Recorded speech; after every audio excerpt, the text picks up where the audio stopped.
Depuis l'entame de la saison 2022 et 2023, Michel Drucker a indubitablement, la chaîne publique a choisi de miser sur le cyclisme durant le week-end en question, en décidant de diffuser le Tour des Flandres. Toutefois, en ce dimanche 2 avril 2023, en début d'après-midi sur les ondes de France 3, le célèbre animateur octogénaire ne sera point aux rênes de son émission. Indubitablement, la chaîne publique a choisi de miser sur le cyclisme durant le week-end en question, en décidant de diffuser le Tour des Flandres. Cette sélection programmée par France 3 est un choix crucial, étant donné que le parcours débutera à Bruges à 10 h pour finir aux environs de 16 h 30 à Minderbroederstra à Oudenaarde. Qui sera donc l'heureux élu pour succéder cette année à Mathieu van der Poel.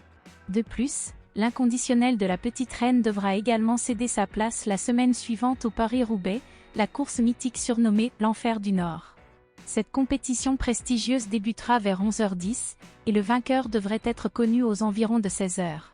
Dès lors, se pose la question de savoir si Dylan van Baarle, actuel détenteur du titre, sera en mesure de renouveler l'exploit en faisant face au pavé et au virage périlleux de cette épreuve. Pour ce qui est de Michel Drucker, l'émission en mode « Best-of » ne sera pas proposée avant la fin du mois d'avril. En effet, le 16 avril 2023, Vivement Dimanche sera également écarté de la grille de programmation au profit de la diffusion de compétitions sportives incluant du cyclisme et de la gymnastique. Force est de constater que France 3, en recourant de manière récurrente à des rediffusions de best-of, enregistre une baisse significative de son audience. Un exemple concret en date est celui du 26 mars dernier, où la chaîne a diffusé une rétrospective incluant l'épisode où l'humoriste Gad Elmaleh avait refusé de quitter le plateau.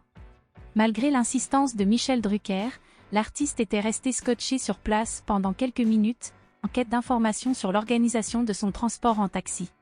Cette situation avait provoqué l'hilarité de Jamel Debbouze, tandis que l'animateur avait demandé à la production et au réalisateur de réagir. L'émission en question avait donc réussi à attirer 665 000 téléspectateurs, soit une part de marché de 5,3% auprès des personnes âgées de 4 ans et plus. Néanmoins, ces chiffres témoignent d'une baisse de 0,3 points par rapport à la semaine précédente. Il convient de souligner que Vivement Dimanche avait réussi à séduire le même nombre de téléspectateurs le 19 mars dernier.